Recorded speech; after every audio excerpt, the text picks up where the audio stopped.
In conversation with Patrick C. Pagnano. Patrick C. Pagnano was born in Auburn, Nebraska. He currently resides in Citrus Heights, California. He worked multiple jobs throughout college while maintaining his relationship with his family and friends. He is happily married and has a career in the engineering field. He enjoys writing as a way to express his creative side and escape the stress of everyday life. And on today's episode of Auto Interview, it's my utmost pleasure and joy to have on the show today, Patrick. How are you doing, Patrick? I'm doing well today. Yeah, Excited it's to be here. absolutely. I'm excited too to have you on the show today. I'm excited. We're gonna be talking about your book. Yeah. So, Patrick, I want to first say that congratulations on your novel, The Forgotten. And let's start with the obvious question. How does this book come about? What inspired you to write The Forgotten? The first thing that I thought of was honestly just writing a short story just to kind Hmm. of get some ideas out there. And Yeah. then someone talked to me about it and saying, "Yeah, that'd be an interesting idea for a book." And I'm like, I don't really have the time to write that out for now. But the more time I had to work on it, the more like I could do this. This could be fun. That's amazing, really. That's quite amazing. I love the sound of that. And actually love the title, The Forgotten sounds quite amazing to me.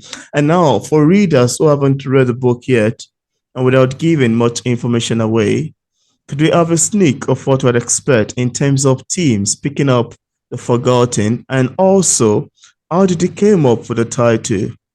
The title was probably the hardest thing that I had to come up with because once I had the idea for the story and Hmm. kind of the theme and the environment, it really was hard to nail down a good title that kind of encompassed both the story and the emotion behind some of the Hmm. more important characters. Yeah. But not only that, but those that didn't make it, you know, to the important parts, like, oh, well, it happens here and there, but the story itself is very reminiscent of Aragon, which is one of the Hmm. stories I read growing up, which admittedly influenced me a bit, but I've had too many people compare it to that. I'm like, it is similar in some ways. Its environment, its feel. But Hmm. in other ways, I've had some people come back, go, feels more like Game of Thrones. You're really not holding any punches. It's very realistic in many aspects, which Hmm. is what I was going for. Because let's be honest, sometimes you read a story and you go, that's cute, but they're not really getting away with that. Yeah. There's gotta be some realistic complications and some realistic feedback from the not only the other characters, but the environment that they're in. Yeah. That's amazing, really. I love the sound of it. And at this point, I'd like you to show the book to the camera if you have a sample there with you. I do. I Beautiful do cover, have. really. The Forgotten. Yeah, I love the cover and what you have there in the front. Interesting. And now, Patrick, there's a question that I love asking authors that come on my show. I've always been fascinated about how authors, especially novelists like yourself, craft long sentences and bring words together in a way that it eventually makes a great novel. This always leaves me thinking about how exactly they got the ideas and inspiration. Now, as far as writing is concerned, I'd love to ask you, how do you get your inspiration and ideas? Where did it come from? I won't lie, there are definitely some ideas that I thought of consciously, like, where is this going? What drives this person? But there Hmm. have been times where I go to sleep and wake up and have the dream going like, man, that Wow. was a very strange creature. That was a very strange interaction. How would Wow. what would bring that about? What would the effects of that be? So there are several creatures in my book that I'm quite proud of. Wow. But at the same time, I'm like, "Ugh, it's really going to be hard to integrate that into the story. That, Hmm. seems reasonable and makes sense what impacts it would have on the environment. And I like the way when you wake up from that amazing dream, like that's the way I want you to, when you close the book, that's how I want you to feel. Like you Hmm. just woke up from a wonderland. Sometimes wonderlands can be scary, especially if you get lost in them, but it's very natural. in the way it seems to flow. And I've tried really hard to keep that flow going through it, even though some of these aspects are very foreign and dreamlike in many of their Mm. aspects. Wow. That's quite lovely to know, really. I love your take on that. And now I'm curious, Patrick, to know if you experienced any challenges in the process of writing The Forgotten. If there is any, could you share with us what challenge it is and how you ultimately overcame it? There were a few challenges. The big ideas kind of boiled down to I kind of want to take the story in this direction, but how Mm, do I get the people there in a natural way? All too often, people read a story and go, that's not really what they would do. I don't feel like that they'd really break character. So it was mm. really hard to find a way to get the characters to move in the story direction I wanted them to go with Oh, without having them, kind of break down. But I also realized that I'm the one writing this story. I'm yeah, not the one feeling these emotions. Like if you were the absolutely. character in this position, you might not be in the right mindset. You might not be in the same mental space. You might be stressed. You might make a bad decision. It might Mm, lead you in the same direction, but how it comes about seems more natural mm, when you have to remember the fact that these characters are in a stressful situation. They're nervous, they're tired, they're exhausted, they haven't slept in a while, they're not thinking straight. A lot of these interactions cause them to make decisions that don't both drive the story, but also reflect on their character. Like they mm. feel realistic, they make mistakes, they feel more relatable. Because let's be Oh, honest, we've all made a few mistakes in our lives. That's definitely changed our course. yeah. Wow, that's quite lovely to know, really. I love your take on this, and thank you so much for sharing. Now, apart from The Forgotten, do you have any other works you've authored or maybe currently working on? I don't have any other published work.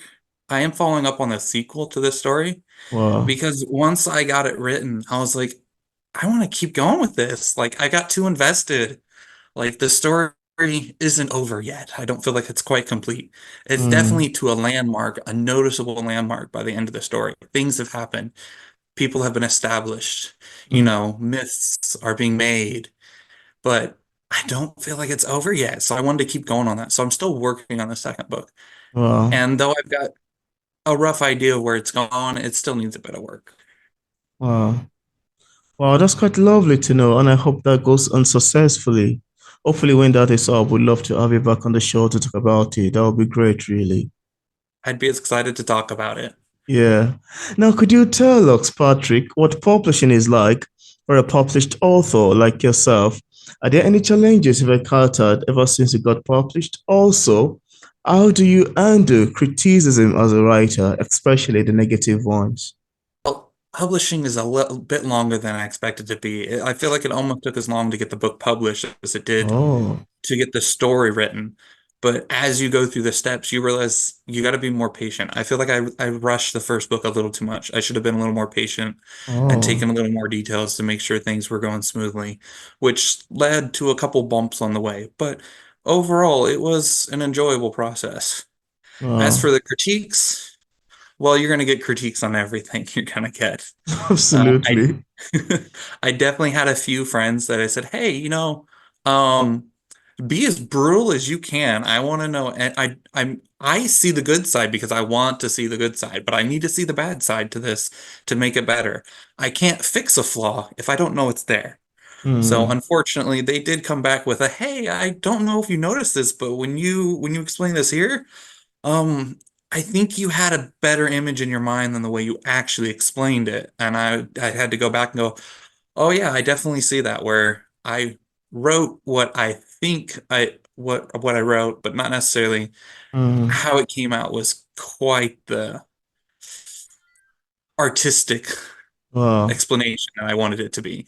Wow. So there were also a few stories where I was like, as I was writing it, they're like, "Yeah, that doesn't really make as much sense. We need more background Oh. information. Like we're following the story, but we don't really know why." So Hmm. there was a few parts in the stories like that. And then there was one feedback that I got that was like, this just feels like they're rushing the whole way. Like there's Wow. no break for them. They don't have a time to breathe. Like if, I mean, this is an exciting story, but it feels like an action movie. You never stop and give them a break. I mean, Wow. you need that time. And I was like, oh, I kind of see what you mean. I was so excited to get them to where they were going Mm. that they kind of just ran the whole way. They never had the time to stop as from both a character and a reader's perspective to take a Wow. breath and enjoy the environment that they were in. Wow. Well, that's quite lovely to know, really. I love the fact that you shared all of this and mentioned it in the conversation. So that makes for an interesting discussion. Thank you so much for sharing. And now, Patrick, is there anything that you'd love to share with the viewers about your book that we did not mention in this interview and you'd love the viewers to know? One thing that I've mentioned a few times is kind of the organic flow of Mm. the story. Oh, But one thing that I wanted to bring the reader's attention to is as natural as it seems, don't be afraid to look into it. I don't mind, the stories, the background, because I almost feel a little selfish and a little taken back because I'm like, I've built this world, but I feel like so little of it actually makes it into the story because oh, it's kind of like building a phone. I mean, like, hey, once you start playing with the phone, it's great and all, but do you know how much work went into making those things? And how does it mm, work? So there's a lot of stuff like I tried to make sure I sprinkled in details that would kind of help explain the world without kind of like throwing it in their faces. And I was like, oh, I want, so don't be afraid to dig into the book. Look for stories in the background, look for myths. Because as the story goes on, as we talk more about it, don't be afraid to reach out. I'd love to talk to about those things because I hate to say it, but there's a lot of big stories hidden behind this mm, story that hopefully in the sequels I'll be able to kind of dig up and expose a little more thoroughly. wow.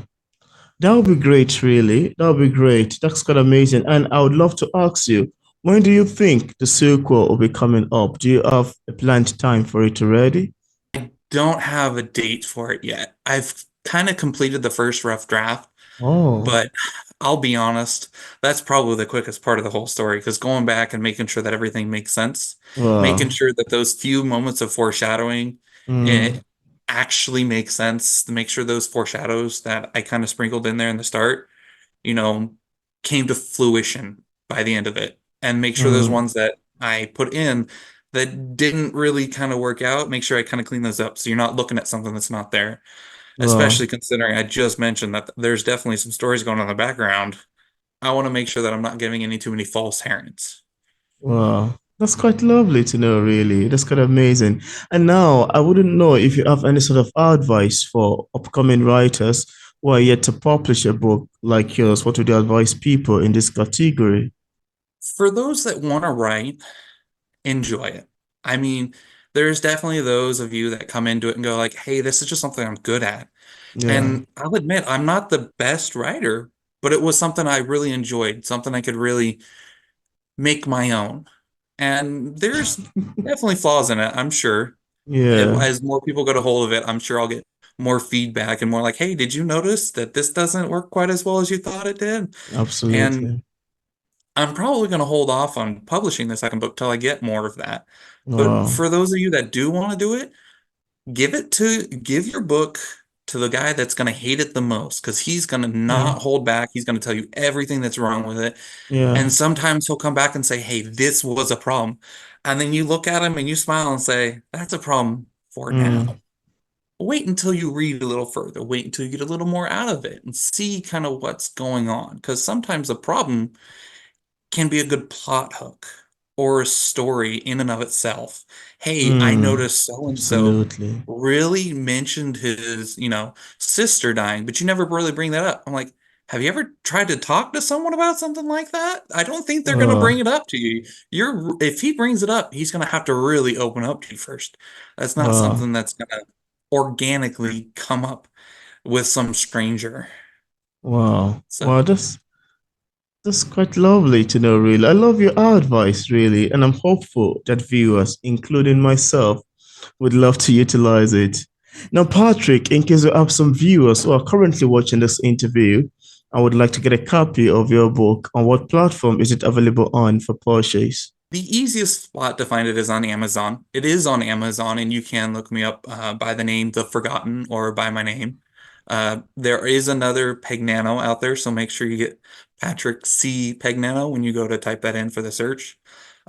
Dorrance Publishing is also the publisher that you can purchase it directly through them.